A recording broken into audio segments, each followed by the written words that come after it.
Salimos al aire. Hola Majo, Hola, bienvenida. muchas gracias.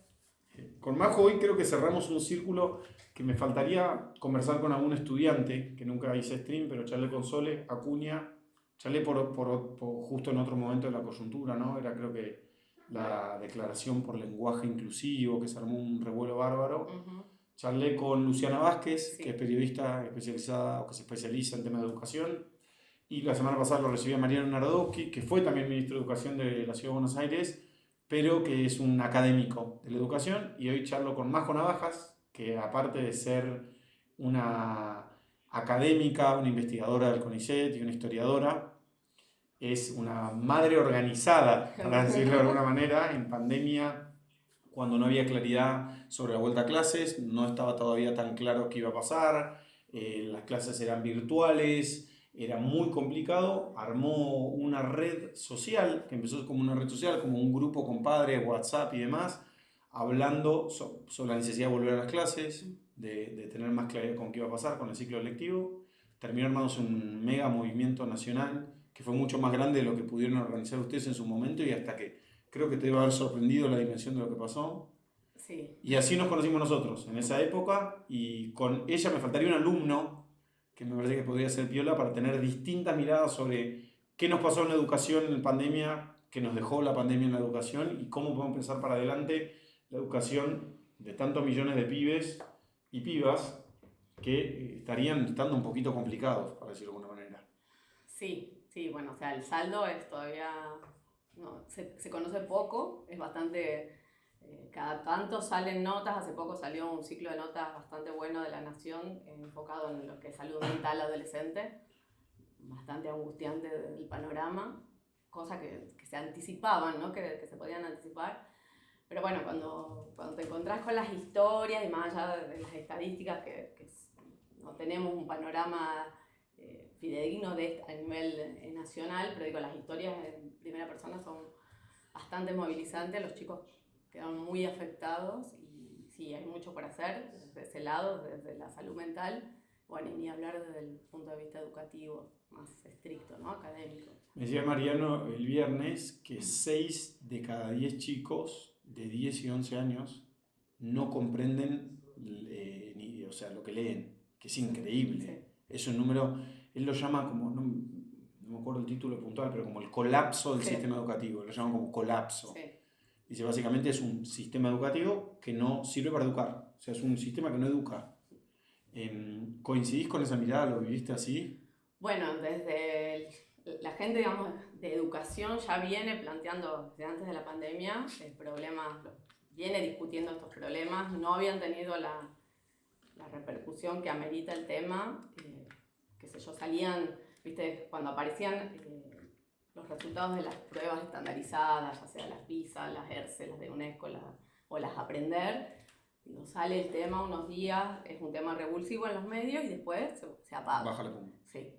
Y lo terrible de eso es que vos para realmente hacer un cambio, y bueno, no te podés quedar en esa bronca, en esa reacción, sino que necesitas hacer un trabajo en profundidad, a largo plazo, y es un trabajo que si no tenés todos los actores del sistema convencidos de lo que hay que hacer y de sostenerlo en el tiempo, bueno, se va ahondando. Entonces esto que dice Mariano del colapso es lo que fue pasando año a año, de insistir en una situación y con herramientas que no están dando resultados. ¿Por qué hablas de todos los actores del sistema? ¿Quién sería? ¿Padres, madres, alumnos? Docentes, supervisores, directivos, ministros, ¿Y por qué? los que forman a los docentes, o sea, los formadores de los docentes, las instituciones que forman, ya sea los institutos de formación superior o las universidades, también se tienen que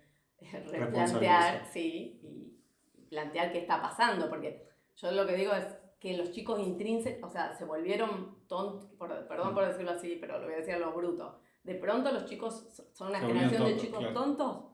No, bueno, está fallando la manera en que se les enseña, o que les enseñamos, sí. O porque hay otros estímulos, que es cierto, ¿no? O sea, sí. Ya el entorno donde los chicos se sientan en el aula y cómo se mueven en el día a día no es el mismo que, bueno, que tuve yo, pasó a otra generación, pero... No, entonces, igual yo tampoco me acuerdo tanto el celular. Claro. Pero yo me recibí en 2012, ponele. O sea, hubo los últimos 3 años había más celular, pero no había tanto. No, pero bueno, yo lo que se escucha, y que no digo que no sea, digo, es que los chicos, bueno, se distraen con todas las pantallas, el celular, la computadora, tienen mucho acceso a diferentes plataformas Como que Twitch. son, exactamente, entonces la capacidad de mantener la concentración no es la misma que antes. Bueno, ok, eso es parte del problema, pero también es parte que la manera en que se les enseñó se quedó anclada en el pasado, o que hay métodos, y esto es una discusión muy actual, que hay métodos de enseñanza básica, como por ejemplo de alfabetización inicial, que han fracasado, independientemente de las redes sociales, independientemente de que los chicos se distraigan. Sí. Hay un método que no da resultado, que es la manera en que se les enseña a leer y escribir, que es básico. Si vos no pasás ese escalón... Ya no podés, arriba de eso que vas a construir. Exactamente. ¿Y cuál es tu mirada? ¿Por qué falla eso? Bueno, yo escucho a los investigadores, a los que se han dedicado Sí. a indagar sobre el tema, y lo que plantean es que, digamos, el método que está instalado en la gran mayoría de las provincias, de los distritos, es un método que contempla que los chicos vengan de ambientes alfabetizadores, de entornos, de estímulos.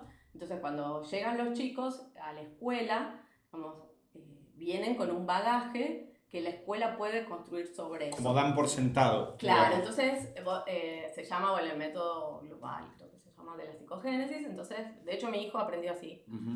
Pero entonces era muy diferente a como aprendí yo. Entonces llegan los chicos y bueno, van aprendiendo, y porque fluye el aprendizaje de la lectoescritura como fluye el aprendizaje del habla. Bueno, esta es la postura. El problema es que no a todos los chicos les funciona, y además nosotros tenemos lamentablemente cada vez más chicos en condiciones, digamos, de su familia, que no tienen esos entornos alfabetizadores. O sea, que llegan a la casa y nadie les lee, no hay un libro, no hay un acompañamiento desde la familia, porque no están en condiciones, no porque sean malos padres, sino porque no tienen las herramientas para acompañar ese aprendizaje. Entonces ahí la escuela tiene que tener una intervención mucho más activa con otro tipo de métodos, con una intervención directa de explicarle cómo son las reglas, de corregirle cuando escriben con errores de ortografía, no esperar a que pase el tiempo y que después lo vamos a corregir. Es como yo escuchaba a Florencia Salvareza, una imagen muy clara, que ningún arquitecto te va a decir, bueno, vamos haciendo los cimientos más o menos así y después se va corrigiendo. No, porque ahí tenés que romper y volver a construir bien. Entonces, bueno, la discusión sobre la alfabetización es esa. Bueno, y ahí inciden, cuando recién decían de los otros actores, digamos, cómo aprenden los docentes que tienen que enseñarle a los chicos. Claro. Bueno, ahí, digamos, la raíz del problema es bastante profunda, sí. Y vos, tus hijos, vos sos tucumana. Sí.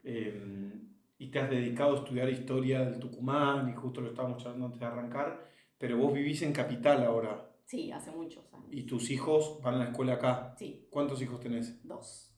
¿De qué edades? Uno está terminando el secundario y la otra está empezando el primer grado. Los dos extremos. Sí. ¿Y sos la mamá que los hijos dicen, no, mamá, por favor, no haga más lío? ¿O sos una mamá de la cual están orgullosos? Dicen, bien, mamá. No, bueno, yo soy o bastante, un mix, capaz. Yo soy respetuoso de la labor docente. Los admiro muchísimo, de verdad, porque yo no sé cómo harían para estar con todas tantas horas y con tantos chicos y con tantas demandas diferentes. Yo trato de que, sobre todo bueno, con el mayor, con más razón por la edad que tiene, que él mismo, digamos, interpele, no solo forme su criterio, sino cuando hay una situación que a él no le cierra o que no le, digamos, tiene un problema de lo que sea, que vaya y interpele él, hable con los adultos que tiene que hablar en la escuela y vaya resolviendo. Y bueno, cuando veo que necesita un backup, bueno, voy, pido la reunión, hago como una madre, digamos. Pero trato de que él mantenga su espacio de autonomía y la vaya fortaleciendo cada vez más. Y bueno, obviamente con la chiquita es otro escenario totalmente diferente. La escuela te convoca, porque esto está pautado, cuántas reuniones por año tiene que haber. Y bueno, y además promueven a esa edad que las familias se involucren activamente y acompañen. Decías como que la disrupción aparte tecnológica podía jugar un factor. Quiero que hagas como un doble clic en eso, sino para entenderlo mejor. ¿Vos crees que hay una de las cosas que está fallando? Porque claramente dijiste, hay algo que falla, que es que la escuela da por sentada que los pibes vienen con algún razonable conocimiento, con un bagaje de la casa, y eso parece no estar. Eso parecía estar linkeado a que la Argentina tiene cada vez peores índices socioeconómicos. O sea, cada vez hay más pobreza y la pobreza es infantil. Sí. Pero después también decís que se suma como la posible distracción de dispositivos, celulares y demás. ¿Crees que eso también juega un factor o no? Sí, no, definitivamente, digamos, yo lees un par de artículos que explican cómo el cerebro se va configurando con estímulos, digamos, que los que te dan las redes sociales, las pantallas, que son como estímulos mucho más inmediatos y que permanentemente, digamos, te sobreestimulan, versus sentarte con un texto a leer, sí. que tenés que concentrarte, que demanda de vos, además de una atención más plena, digamos, un trabajo, un ejercicio muscular del mojo. Y sí, es diferente, y el estímulo es mucho menos inmediato. Entonces, si los chicos están todo el tiempo con un solo tipo de estímulo, bueno, es más difícil que se conecten con otros ejercicios, ¿no? No deja de ser un músculo el cerebro que necesita diferentes tipos de estímulos y de desafíos para ir entrenando. O sea, que puede jugar un rol. Yo siempre tiendo a ser Mora Josami, que fue como una de las primeras conversaciones que hicimos, es especialista en estudiar relaciones mediadas por pantallas. O sea, Josami, dije Mora Matasi, cualquier cosa, estoy mezclando moras. O sea, tablets, celulares, computadoras. Y ella como que hace una explicación que entre tecnófobos y tecnófilos hay toda una riqueza en el medio. Tecnófobos son los que le tienen miedo a la tecnología, miradas más distópicas de que todo va a estar mal, y tecnófilos más utópicas, ¿viste? Va a estar todo bien, y en el medio va a haber un gris. Yo no termino de entender, sino más bien como la única verdad es la realidad. No sé si decir, como decís vos, che, estamos generando una sociedad mucho más efímera, más del estímulo rápido. La competencia, yo que laburo en comunicación, la competencia por la atención de la gente es salvaje. No sé qué me pasa si es positivo o negativo, solo sé que es. Entonces vos decís como... y bueno, Mora daba acá, Morita, daba algunos ejemplos históricos de... No sé, había en 1920 textos que decían qué barbaridad, los chicos se van a dormir a la noche escuchando la radio les va a pudrir la cabeza. Y a veces cuando escucho argumentos como el tuyo, no que lo estés diciendo vos, ¿no? Pero como que nunca termino de figurarme si tengo una mirada positiva o negativa. Más bien como observante, ¿no? También yo no estuve vinculado, como tal vez vos estás, al mundo académico hoy, que debe ser un quilombo real. Pero no termino de saber si es positivo o negativo. Por un lado digo, bueno, la información está más accesible, hay como muchas más herramientas para facilitar que la gente acceda al conocimiento. O sea, si tengo que decirte hace 50 años... o hace 100, 90% del mundo era analfabeto, o sea, ahora el mundo está más alfabetizado, o sea, para poner una mirada optimista, pero no sé qué hacerle a esto de la tecnología que charlabas o que decías recién. Tampoco sé si hay mucho más, pero... No, yo creo como vos que es, digamos, no sirve pelearte con el mundo que tenemos, sino tratar de aprovechar las diferentes herramientas y hasta qué punto te sirve una cosa y no la otra.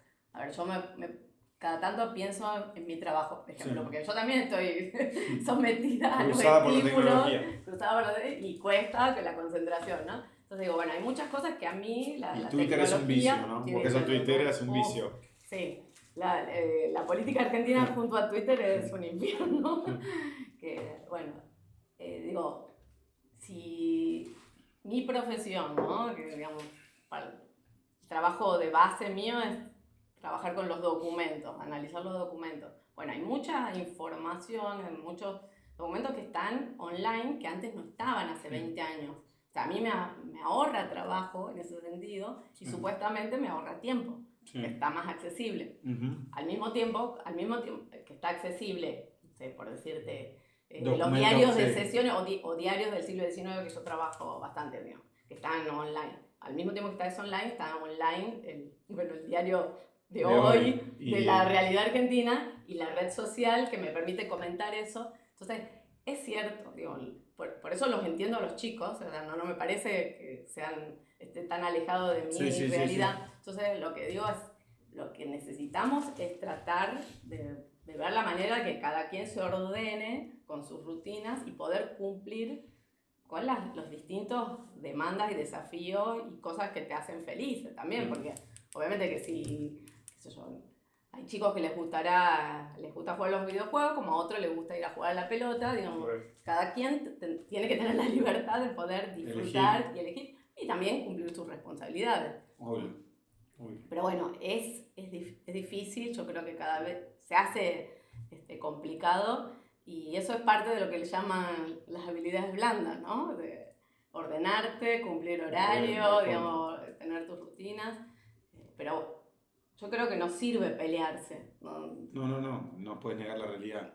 Lo que pasa es que hay distintas respuestas, ¿no? Porque hay gente como más prohibitiva o más como... Y siento que en Argentina en general no caemos no somos japoneses o, viste, coreanos, como lo que te imaginarías que es noche, hay que, viste, orden, rigor total. Sí. Siento que estamos más cerca un poco más de lo anárquico, un poquito, ¿no? Como concepto. Porque somos una sociedad más bien llana. Entonces capaz que es una sociedad más compatible con las redes sociales por un lado, y por otro lado donde debe ser más difícil imponer, no sé, algún cierto orden o restricción. Siento que somos una sociedad muy democrática en ese sentido. Sí, probablemente porque, digamos, lo que tenga que ver con orden y disciplina quedó asociado a un régimen político bastante nefasto. Pero bueno, hay cosas... Igual yo creo que también depende, hablando desde el lugar del adulto, también depende del niño, adolescente, que esté a cargo, digamos, que te toque en suerte, porque bueno, hay chicos que son naturalmente ordenados, que son como, que buscan tener sus horarios, sus útiles, todo prolijito, y hay otros que son más caóticos. Entonces vos, por ahí al que es más caótico le tenés que dar más herramientas para que se ordene y que después no sufra, porque la realidad es que después termina la pasa mal. Sí. Yo siempre empujo una idea medio provocadora, que es que si hay educación física en la escuela, ¿por qué no hay gaming en la escuela? Y me quieren revolver por la cabeza, me dicen, no saben leer y escribir, vos le querés tirar una computadora para que juegue. Digo, es exactamente lo mismo, o sea, no se me ocurre una diferencia. Es como, ¿te parece bien que estén corriendo atrás de una pelota jugando al fútbol? Que a mí me encanta, a mí me encantaba. ¿Y qué te parece que está mal de que entiendan cómo jugar, no sé, a un videojuego? Sí. Que aparte también los vincula con la compu, pero bueno, es una provocación. No sé si es... Mira, no sé si sabes, pero bueno, hace poco estuve en Finlandia. No sabía. Y bueno, además de toda la parte de la educación y muchas cosas que se conocen, digamos, de manera más formal, porque son los temas serios, digamos, de lo que es Finlandia. El último día fuimos con el contingente que participé de ese viaje, fuimos a visitar la biblioteca, una biblioteca fabulosa, que la inauguraron hace, eran unos 10 años más o menos, hace poco, porque era el centenario de la independencia. Votó la sociedad que quería como regalo una biblioteca, que está en Helsinki, que es la capital de Finlandia. Bueno, arquitectónicamente ganó premios, fue una cosa, un flash, es como un rompehielo gigante. Que la gente también votó qué quería que hubiese adentro de la biblioteca, porque es una biblioteca, una cosa vieja, ¿no? De otra época. Bueno, hay una parte que es como más tradicional, que están los libros, por supuesto, espacios lindos para sentarse, pero hay todo un piso que tiene, entre otras cosas, un sector de videojuegos. Por eso me acordé. ¿Viste? Entonces, entras y hay gente de todas las edades en la biblioteca. O sea, se vive la biblioteca como parte de la ciudad, porque además está ubicada estratégicamente, está frente al Parlamento, está muy cerca del medio de transporte, bueno. Entonces entras y hay gente de todas las edades, hay máquinas de coser, hay impresoras 3D, claro. Hay una cosa para imprimir, ¿cómo se llama? Bueno, yo voy a decir cualquier cosa, las telas, digamos. Sí. Bueno, hay un montón de cosas y por supuesto que en la parte del gaming estaban los chicos, pero bueno, es la manera... También de que convivan y de que se acerquen. Exactamente, sí. Y además bueno, están los libros, que había también pequeñitos buscando libros, porque además había una parte de... A la altura, niño. Muy abierta, la biblioteca, digamos, accesible, los libros, además hay una parte de como un mostrador más formal que pedís, pero los niños eligen los libros que están a su altura y hay un escritorio para devolver, para entregar o para hacer el procedimiento a la altura de los chicos. Buenísimo, me encanta eso, tamaño niñe. Sí. Che, ¿y cómo arrancó lo de Padres Organizados? Bueno, Contame el camino. Bueno, ahí tenemos que hablar bien de las redes sociales, de la distracción. Sí. Y empezó, para mí, yo estaba en el patio, en mi casa, entreteniendo sobre todo a la más pequeña, y me llega un mensaje privado en Twitter de Florencia Goodman diciendo: armé este grupo, que era un grupo primero de 6 personas, 5, después sumamos una más ahí, a ver si hacemos algo, chicos. Dice, no puede ser, Estamos esto no da para hablando más. de qué día, qué mes. Primeros días de septiembre. Ah, mirá. Sí. Previo a eso, Ya había habido movimiento, ya vos ya tuiteabas cosas, o sea, ya claro, bueno, sueltos hacían comentarios del tema. claro, es que ella arma el grupo con gente que ella había estado interactuando así como individualmente, preocupada de que acá no había ninguna información oficial de qué iba a pasar con las escuelas. Y viendo en paralelo, que es lo que veíamos varios, Sí. que en otros países ya habían vuelto o estaban volviendo, o incluso ya sabíamos que Suecia nunca había cerrado las escuelas, ¿no? Claro. Entonces, bueno, con esa Y información... había creciente evidencia de que no era riesgoso, no era tan riesgoso. Estaba clarísimo que para los chicos no era un riesgo el Claro. COVID.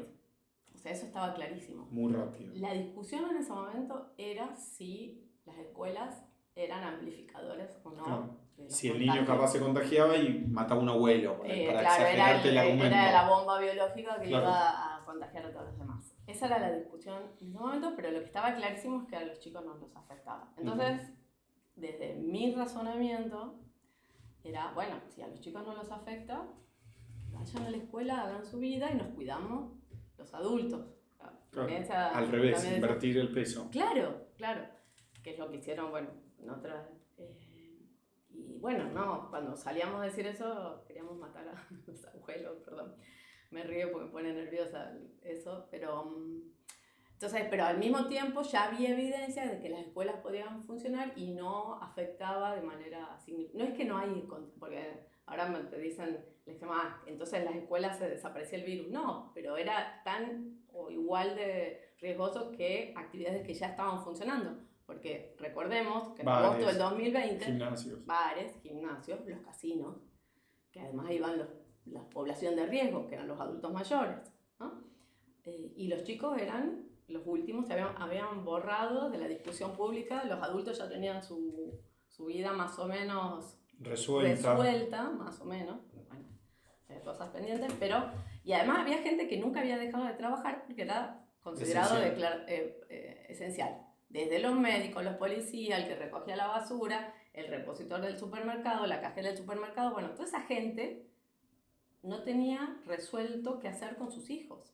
Nadie se pone a pensar que estuvieron meses, digamos, gente que trabajó para vos y para mí, sin ninguna interrupción, con sus hijos encerrados en la casa, al cuidado de quién sabe quién. Claro. Entonces, con toda esa discusión estaba como solapada porque, no sé, había mucha gente que no le generaba un problema era tan grande el miedo, démosle también al peso. El beneficio de la duda. Sí, el beneficio de la duda, que prefería, bueno, seguir encerrado, tener a los chicos en casa y que más o menos se eduquen por lo que tenían a mano, si era el Zoom, si era el WhatsApp, si era el cuadernillo, lo que sea, pero que la discusión sobre las escuelas no se podía dar.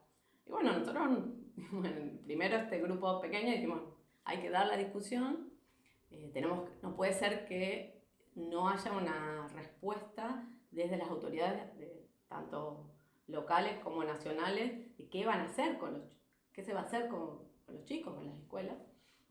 Entonces la primera intervención fue una carta que pedía básicamente un plan de regreso a la presencialidad. O sea, no decíamos abran ya las escuelas y que vuelva a ser como en 12 de marzo 2020, exactamente igual, no hay pandemia, sino decíamos dennos cuál es su plan. No puede ser que no existan los chicos. Sí, cuéntenos. En la política pública, digamos, de gestión de la pandemia. Así arranca todo y yo te quería preguntar primero, una que me queda siempre la duda es, creo que hoy el tema comunidad educativa está cada vez más complejo en general, ¿no? Y vos decís padres organizados en un contexto donde ya está todo más líquido, padres, madres, sadres, no sé qué, adres. ¿Lo sentís como que ese fue un tema que fue apareciendo en un momento o lo que único que importaba era que los chicos vuelvan a la escuela? No como si se decía chico, chique, chicu o como cualquiera quería decirlo. Quiero Sí. decir, es como una discusión cada vez más presente en el ámbito escolar. Lo fue, y lo es.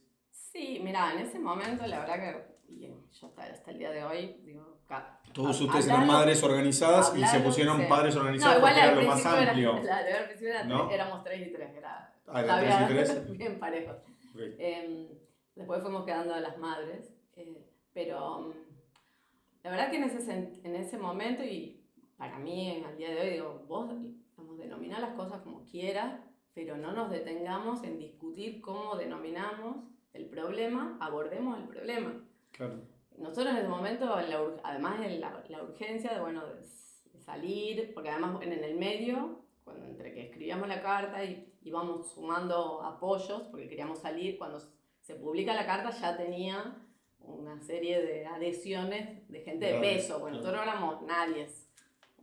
Gente pensó que era gente conocida. Sí, por ejemplo, conseguimos el apoyo de Fernández Meijide, del ex ministro Adolfo Rubinstein, digamos, además de que había sido ministro de Salud, tenía conocimiento en epidemiología, o sea, era voces Autorizada para autorizadas. hablar lo que hablaban. Sí, y después gente desde el ámbito, bueno, por ejemplo, yo fui a buscar en mi entorno laboral investigadora de CONICET, digamos, que además de que era gente mayor, porque digamos, desde el punto de vista digamos, de la amenaza del virus, sí, era gente que se jugaba su salud porque sabía, pero decidía apoyar claro, esta carta porque entendía que los chicos no podían seguir sin respuesta. ¿Y esa carta cuándo sale? Primeros días de septiembre. El septiembre. 16 de septiembre. 16 de septiembre, sí. La pusimos en un Medium, que yo no sabía que existía, una plataforma. Ahí fue aprendiendo. Se mega viralizó. Se viralizó y sí, bueno. Empezó a llegar mensajes de todos lados. Sí, a vos, al mail, a al chicas, Twitter, a Twitter. Sí. ¿Y cómo empiezan a pensar cómo miércoles resolver eso? Porque se te plantea un dilema organizativo. Sí, la verdad que fuimos resolviendo sobre la marcha, no sabíamos muy bien cómo... Todos con otros laburos, ¿no? O sea, no es que sí, laburaban de esto. No, claro, por supuesto, además, qué sé yo, conocimientos de comunicación en redes tampoco éramos expertas, no es que lo seamos ahora, pero fuimos aprendiendo. Pero a mí digamos, lo que se me ocurrió fue, además de seguir compartiendo, me acuerdo que una de las conversaciones internas era, bueno, ¿cuáles son los miedos? ¿Cuáles son los miedos que tiene la gente? Bueno, que se enferme tu hijo, bueno, en general era un miedo no era tan grande, pero no era tan grande como que se contagie. Bueno, entonces, bueno, busquemos evidencia por el lado de los países donde ya están funcionando, qué está pasando, difundamos esto en las redes. Y después, lo otro que fue también en medio simultáneo, es que ya en un par de lugares había grupitos activados. Había en zona norte, digamos, de provincia de Buenos Aires y ciudad de Buenos Aires, padres que estaban pidiendo para los quintos años, que terminaban en quinto y sexto, que ya se iban. Dejen volver a... Que los dejen volver, aunque sea, ¿viste? Para despedirse, cerrar. el último, para cerrar el ciclo. En Rosario también había una movida así, y yo me acuerdo que vi también una movida en Córdoba. Entonces empecé a contactar, veía la nota, digamos, ya sea en los diarios o en los medios, y buscaba en las redes para... Entonces, bueno, ahí como empezar a juntar hacer gente. Red. Sí, hacer red. Porque la realidad es que tenía que sostenerse, digamos, la discusión para lograr que se abrieran las escuelas y para que sea algo también que no esté centrado solamente en la ciudad de Buenos Aires o en el conurbano, digamos. Pues que a mí me pasó que en ese momento, y va a terminar esto una pregunta, yo tuve un amigo que tenía un hijo chico y me dice, amigo, estamos desesperados, yo no tengo vínculo mucho con la edad escolar, ya mis amigos o están en la universidad recibidos, yo tengo 28. Y yo, o sea, seguía el tema de costado, me parecía raro, viste, como discusión de Twitter, ¿no? Como esto de, che, Argentina no vuelve, pero era en el marco de, qué sé yo, apropiación de Vicentino, o sea, Sí, había quilombo en bueno, general, era todo un bueno, quilombo. sí. Y este amigo, me acuerdo que los primeros días de septiembre también empecé a decir, che, este tema no se banca más, no se banca más, no se banca más. Me puse a preguntar y a todo el mundo que le preguntaba decía, estoy desesperado, o sea, todo el mundo, o padres que estaban en la escolar o alumnos. Y nosotros nos conocimos, y ahí viene la pregunta, porque 21 de septiembre hicimos ahí una especie de movida al frente del Ministerio de Educación, Sí. y yo las primeras veces que charlaba con vos, me acuerdo que vos siempre tenías como mucha desconfianza con respecto a si yo te quería hacer una actividad partidaria para el PRO, o si yo quería politizar el tema. Después ya nos vimos muchas más veces, ¿no? Pero había como un miedo en general de todas esas madres, padres organizados, inclusive los alumnos, un montón de gente, esa mayoría silenciosa que decía, che, que vuelvan a las clases, de nunca quedar pegados a nada, ¿no? Yo creo que nunca, no lo charlamos esto, pero nunca jamás te hubiese dicho algo, y creo que nunca te lo dije, de salir con una bandera del PRO y decir que viva el PRO. ¿No consideras que hay una parte del mundo, para decirlo de alguna manera, tampoco no peronista, o de mundos que no necesariamente estaban de acuerdo con eso que estaba pasando, que en general siempre tiene como un susto extra en participar desde la sociedad civil, con el temor siempre de decir, bueno, y después, ¿qué me van a decir y demás? Bueno, hay como dos dimensiones, ¿no? Por un lado, el tema específico, digamos, de la vuelta a la presencialidad, digamos, que ahora en las escuelas. Nosotros cuando empezamos no queríamos que se politizara, se partidizara. Claro. Es un tema político, nunca, 100% o sea, siempre fue un tema político, pero no queríamos que se partidizara porque entendíamos que íbamos a perder, o sea, Claro, que, te iba a achicar. que se iba a quedar, claro, que se iba a convertir en un tema de disputa partidaria y se iba a perder, y además iba a perder potencia realmente el reclamo, ¿no? Y de hecho, vos fíjate que hubo otros países, como en Estados Unidos, es el ejemplo más claro, como el tema cambió, la grieta absoluta. Exactamente. Entonces, si era republicano, no usar barbijo, no pasa nada, que la escuela esté abierta, todo. Si era demócrata, hay que usar barbijo, no hay que salir nunca. Sí, hay que ponerse cuántas dosis de vacuna y aún así no podés recuperar la escuela. Entonces, y les pasó, bueno, yo sigo en las redes sociales como mucha gente, digamos, los científicos, los médicos, los expertos, que ellos también les cayó la grieta. O sea, no, fue muy dura, digamos, la discusión en esos términos y se perdió la profundidad y un criterio objetivo de resolver el problema. Y la honestidad que demanda este tipo de discusiones, ¿no? Eso por un lado. Y después hay en la Argentina, con lo que vos decís, sí, más allá de este tema puntual, es muy difícil sostener la discusión de políticas públicas sin caer en la grieta. Sin caer, no, si vos estás diciendo esto es porque estás de este lado o estás del otro. Entonces hay todo el tiempo una desconfianza desde qué lugar o con qué intereses uno plantea determinada postura. Y eso te cierra la discusión. O sea, no, quedamos empantanados en eso, en ponerte vos una camiseta, yo otra, y nunca avanzar en las discusiones de fondo o en las cosas que hay que hacer para mejorar, salir de este empantanamiento que tenemos, ¿no? Entonces, bueno, eso me parece que... Y al día de hoy, y además, y otra cosa, no está resuelto, y esto me di cuenta en mi experiencia, digamos, de estos tiempos, no está resuelta la articulación desde la sociedad civil con la política en términos más, digamos, de función pública. Si vos te pones a dialogar con gente de X partido, ya quedaste de ese lado. Claro. No se entiende que eso es algo necesario y que puede ser virtuoso y que hay que potenciarlo. Bueno, es como muy tuitero esto, muy Twitter Argentina, el de Galperín se junta a hablar con Alberto y estuvo, ¿viste? Galperín, vos hablaste con Alberto, lo bancaste a Alberto, decís, no, me junté a charlar con Alberto, loco. Pero ¿no crees que hay también como una tenacidad de bancársela un poquito? Es como el costo de salir del closet en el sentido de, mira, yo pienso esto de este tema. No, bueno, pero entonces vos sos funcional a la derecha. Pensé lo que quieras, flaco, yo pienso esto de este tema.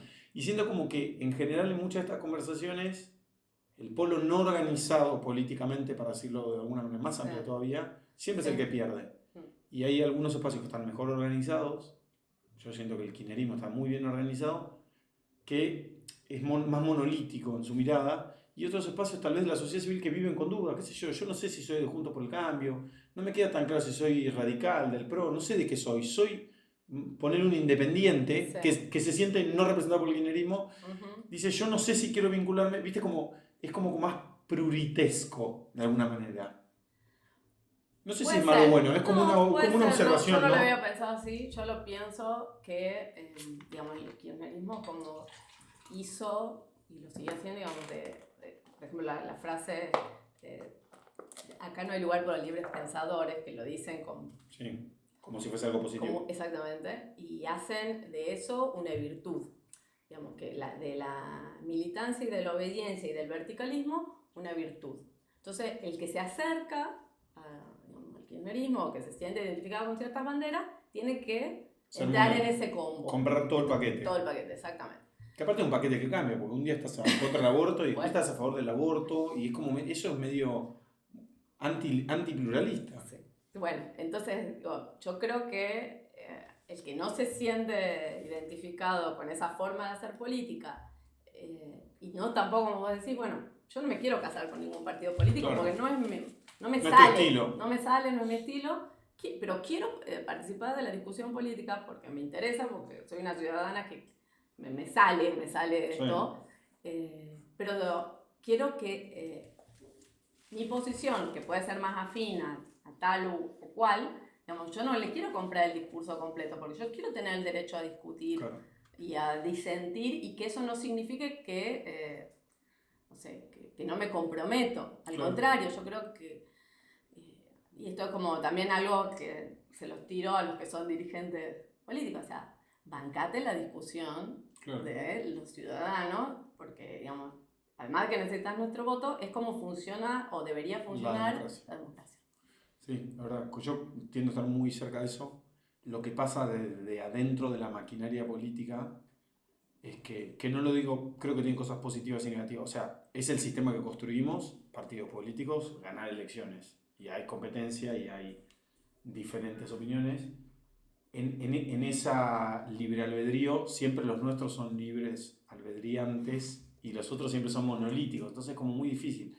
La sensación, me pasó, yo laburé en la administración de Macri, en el jefatura de gabinete, siempre el enemigo era el contrincante electoral, para decirlo de alguna manera, era monolítico y los nuestros siempre eran libre pensadores. Y es muy difícil porque si el rival quiere ganar y el tuyo quiere, frenemos, pensemos un rato, siempre el otro te va a ganar. Y creo que en un país que necesita transformar la realidad, por momentos necesitas como apoyo social, político y bien direccionado para transformar la realidad, porque si no, el corset a la transformación en Argentina es muy grande. O sea, en un país que creo que es bastante corporativo, donde el cambio es una cosa que no está tan bien vista y que obviamente se evidencia, y por eso esta Argentina está complicada como está, según mi diagnóstico. A veces no creo que tampoco hay que monolitizarse, pero sí creo que hay que incorporarlo como un factor, ¿no? Como por lo menos tenerlo en cuenta a la hora de tener conversaciones. No sé, tampoco quiero como obediencia, no digo... No, bueno, pero a ver, se puede apoyar una política pública y entender que no hay soluciones mágicas, sí, no hay cosas que van a funcionar bien de un día para el otro, hay cosas que necesitan una construcción, que en el camino por ahí hay cosas que vas a tener que ir modificando, sí, vas a tener que revisar, volver, repartir, dar de nuevo, como se dice, y que eso es parte de un proceso de construcción de políticas públicas y que no está mal que sea así, pero sí, para eso necesitas una discusión honesta, o sea, no vos tenés que vender espejitos de colores, o sea, vos tenés, a ver, justamente la rama de educación es una de las cuestiones que es más difícil lograr los cambios porque se requiere mucho tiempo para no solo para instalar el cambio, sino para ver los resultados. Entonces, vos haces un cambio, no sé, de currícula, de sí, formación docente, de lo que sea, y sí, dentro de un mes, dentro de un año, no vas a ver los resultados, vas a tener que esperar. Entonces, tenés que ser, cuando vos planteás, digo, desde el lugar del político, del dirigente, del ministro, del funcionario, ¿cómo va a ser el cambio? Bueno, tenés que ser honesto y decir, esto va a llevar tal tiempo, vamos a ir revisando dentro, no sé, de 6 meses, nos vamos a volver a juntar y vamos a revisar cómo está funcionando. ¿Cómo impacta? Pero eso porque para mí vos estás descontando en esa conversación buena fe. Así. Que es un problema, porque yo me acuerdo cuando empecé a militar que decían, bueno, sería muy bueno que la ciudad tenga pasantías, es un proyecto que estamos empujando desde 2007, 2012, ¿no? Pasantías, que aparte no se puede decir pasantías, porque pasantías es precarizar a niños y adolescentes, castigarlos, laburar en el sistema capitalista, que es lo peor que hay. Tardamos hasta el 2022 para tener prácticas educativas complementarias. Sí. Y pasantía, Sí. que un pibe, yo lo mejor que me podía pasar en la vida era tener un laburo, me parecía lo más divertido que había. Creo que a veces, y tampoco estoy justificando, no quiero decir, solo el pro está bárbaro, no estoy diciendo eso, estoy diciendo como, no se descuenta buena fe en la mayoría de las conversaciones, que es un problema, ¿no? La democracia, lamentablemente, y la partidización funciona así. Sí. O sea, es el sistema que hay, no se ocurre otro mejor que represente la pluralidad de miradas, voces y cosas, ¿viste? Santi Cidi de la democracia y el partido La Red, no funcionó, o al menos no hay ningún país que funcione de esa manera aún, o al día de hoy. Entonces siento que hay que tener como el pragmatismo de entender este sistema.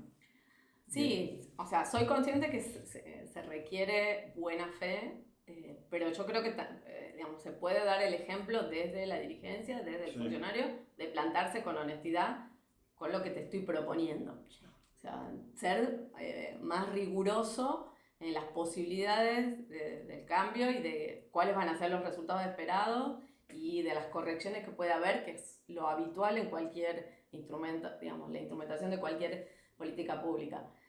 Pero se necesita un nivel de discusión pública un poquito más sofisticado, y que tiene que ver, y no es por llevar agua a mi molino, pero tiene que ver con la educación que tenemos como ciudadanos. O sea, la gente no está, volvemos al tema inicial quizás, le cuesta seguir una conversación o un tema en profundidad por más de, no sé, 3 minutos, 5 minutos. Entonces, bueno, es cierto que los políticos también se volvieron esclavos de una manera de comunicar que es mucho más efectista, con eslogan y menos profunda. Con menos profunda.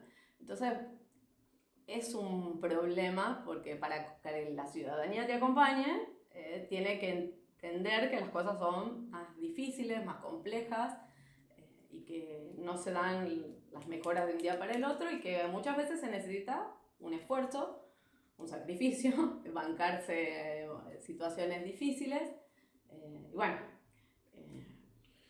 Y viene con un costo, ¿no? Pero es mejor, perdón, sí. Sí, ni hablar. Creo que para mí igual tu argumento es muy científica del CONICET. O sea, vos crees en el método científico, crees que hay, por lo menos como forma de hacerse preguntas, incorporás algún grado de racionalidad en la toma de decisiones.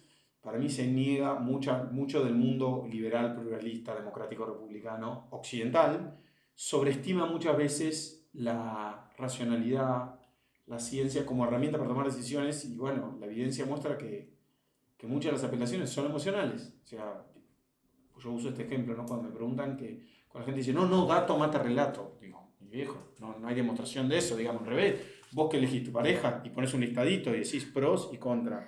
Mi marido, bueno, sí, he tomado una decisión, hay más pro que contra, me casaré. Bueno, pero... Y creo que hay algo eso sí, pero creo que hay que ganar las dos, ¿viste? Sí. O sea, creo que como herramienta el método científico les trajo tanto bienestar a la humanidad que más vale que lo usemos. Pero también al mismo tiempo hay que tocar la noción emocional, la fibra emocional. Bueno, pero yo no creo que no necesites los datos para tocar la fibra emocional. El tema es cómo presentás vos los datos y cómo convencés. Por supuesto que hay un factor emocional, y también lo veo, aunque no creas, en mi objeto de estudio, porque estudio la historia política. Entonces hay las elecciones y hay mucho de factor emocional, por supuesto. Pero, digamos, si vos no acompañas la emoción, la fibra, digamos, con una información mínima, que acompañada de datos y de evidencia y de transparencia y de honestidad, nos quedamos ahí. Sí. Es mucho más fácil, es más chato, más complicado. Sí. Yo los streams por eso, o sea, creo que hay que reivindicar la conversación, son streams largos, es el antiformato, pero vale la pena. ¿Qué se te venía en la cabeza cuando pensabas en las elecciones? Que si recién yo estudié eso, hay mucho emocional en la historia de las elecciones. ¿Qué se te venía en la cabeza recién? Si tenés algún ejemplo para dar o algo así. Que desde lo que yo Sí, de estudié. la cuestión. Uy, bueno, las elecciones, imagínate, estoy hablando del siglo XIX, que Sí. no, o sea, nada que ver las campañas electorales con lo que conocemos ahora. Para Pero, empezar, no eran tan limpias ni democráticas, ¿no? no eran tan limpias y democráticas, pero sí había competencia, Sí. digamos, no es que estaba armada la elección y se digamos, Sí, sí. sacaba algo, un producto ya elaborado el día, Sí, sí, ¿no? sí. Había un proceso con bastantes pasos que había que movilizar gente Sí, sí. y hacer cosas, y hacer que las cosas pasen, ¿no? Había que llevar a la gente que se inscriba, porque no había padrones previos, había que llevarlo el día de las elecciones que vote, no iba la gente espontáneamente, como tampoco va hoy. No. O sea, si Es muy nosotros fácil. si ponemos el voto voluntario, hay que ver cuánta gente va a votar sin la movilización, sin primero la exigencia de la obligación y por otro la, la estructura partidaria que moviliza. Pero digo, había invocaciones a la patria y demonización del otro, digamos. Nosotros, la grieta no la inventó el kirchnerismo, pero la política como polarización y como deslegitimación del adversario estaba muy presente en el siglo XIX. Claro. Y la gente se agarraba las piñas en las urnas para conquistar el espacio material del ejercicio del voto, ¿no? Entonces, por eso te digo que hay mucho de emocional. emocionalidad.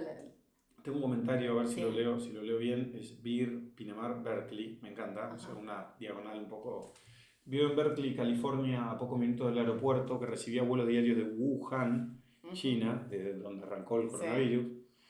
Cerrar las escuelas se debatió abiertamente en el distrito escolar, 90% demócrata, bien californiano, y de esa parte, Sí. y se hizo por mucho tiempo. La ciudad tuvo de los menores porcentajes de muertes sin colapso del sistema de salud. Hasta ahora los papers no son contundentes. La única conclusión clara hasta ahora es que perjudicó mayoritariamente a los alumnos con discapacidad y de sectores vulnerables. Sí. Bueno, ahí voy a llevar la discusión a un terreno que se ha explorado poco, me voy a tirar un poco a la pileta. Digo, es cierto que todavía hay argumentos o evidencia que, bueno, que tanto incidió en los lugares donde tuvieron la escuela abierta o la actividad funcionó normalmente versus los países donde, o las ciudades donde hubo un lockdown más estricto, bueno, con restricción de actividades. Pero hay una cosa que nadie discute, que es que a los chicos no los afectaba. Entonces, este dato, que es a los niños, a los jóvenes en general, no solamente digamos, los que iban a la escuela, no era un virus que los afectaba, te pone en una discusión que decís, bueno, ¿qué discusión ética tengo que dar? Porque a quién tengo que cuidar y a quién voy a sacrificar. No es que vamos a mandar a morir a nadie. Sí. Pero yo leí, dentro de digamos, esta discusión que te decía de los científicos en otros países, una epidemióloga que decía, hay un nivel de la discusión, una discusión lógica, que es esto que te decía, los chicos no los afecta. Eso ya lo sabemos. Y se puede discutir si contagian, no contagian, qué tanto contagian. Yo creo, y eso es su posición del video, que los chicos que no son los super contagiadores, o sea, no es que contagian más que el resto, o sea, todos contagian. Bueno, saldado esta instancia de discusión lógica, si vos querés ir a otro nivel, es la discusión ética. Entonces, ella decía, ¿no? Una señora grande además, como de 60, dice, yo ya viví gran parte de mi vida, pude hacer lo que quise. Yo le voy a imponer a un niño o a un adolescente que se sacrifique por mi miedo a enfermarme. Eso no está dentro de mi cabeza, de mis valores éticos. Bueno, eso es lo que hicimos. Sí. Le dijimos a los chicos, se tienen que encerrar, porque no es solamente no ir a la escuela. Vos acordate que estuvieron los chicos encerrados literal meses, ¿no? Porque hay que cuidar a los abuelos. O sea, y si vos no te cuidás, exactamente, si lo vos vas a boletear a los bueno, abuelos. eso es parte, digamos, ese discurso es parte causa de las secuelas de salud mental que vemos hoy en los chicos. No es solo el encierro. No es solamente las situaciones que hayan vivido de violencia femenina, sino ese discurso. Y de hecho hasta se los vacunó con ese discurso. Vos tenés que vacunarte para cuidar a los otros. Entonces es muy raro, a mí por lo menos como adulta, como madre, me hace mucho ruido que yo les pida a mis hijos que me cuiden a mí. Sí. O sea, yo no lo haría, no lo hice nunca, no lo haría. Pero bueno, es algo que se instaló. Y ese nivel de la discusión nunca se dio en profundidad, porque habla de qué valores tenemos como sociedad adulta, como... Bueno. ¿Qué fue lo peor que te pasó desde que te expusiste públicamente? Porque vos decías, las discusiones públicas tienen un costo, y creo que también el miedo de la politización o de que te vean como un elemento partidario o trabajando para algún interés en la exposición. ¿Te pasó algo feo con eso? No, o sea, nada que no me haya anticipado, o sea, que haya pensado que podía pasar, de discusiones en las redes, pero... O sea, el saldo no terminó siendo negativo. No, para nada. ¿Instás a otra gente que tal vez tenga vocación de ser más vocal sobre los temas de públicos? Que vos decías, yo tenía vocación de involucrarme en temas públicos, que lo hagan. Sí, por supuesto, o sea, me parece que es lo que hay que hacer. A ver, entiendo que no todas las personas pueden participar de la misma manera. O sea, claro. De hecho, o sea, bueno, pensando en padres organizados, hay un montón de gente que participa y que apoya y que sostiene y que hace cosas, pero que no quiere, no sé, ir a dar una nota, ir a aparecer ahora en un vivo como porque no le gusta, no porque tenga miedo de algo, no porque, digamos, se quiera preservar, sino porque no se siente cómodo y no le gusta, entonces, bueno, pero aporta desde otro lugar. O sea, este tipo, me parece a mí que cuando damos estas discusiones, una cosa es, bueno, levantar la voz y hacer lo que estoy haciendo yo ahora, pero no es suficiente. No es suficiente que una persona se embandere en una causa para sostenerla. Me parece absolutamente improbable que eso funcione. Y me parece mucho más valioso y que tiene más posibilidades de éxito un movimiento que nuclea gente diversa, un colectivo amplio y que colabora desde diferentes lugares. Sí, pero es verdad que muchas veces es fácil verse representado en alguien o en alguienes, ¿no? En el caso de Padres Organizados eran varios, pero tenés la sensación de que, necesito que haya un ser humano en el otro lado, porque la gente le cree a las personas. Ah, sí. No le cree a Padres Organizados, bueno, le cree a Padres Organizados, pero porque atrás hay padres.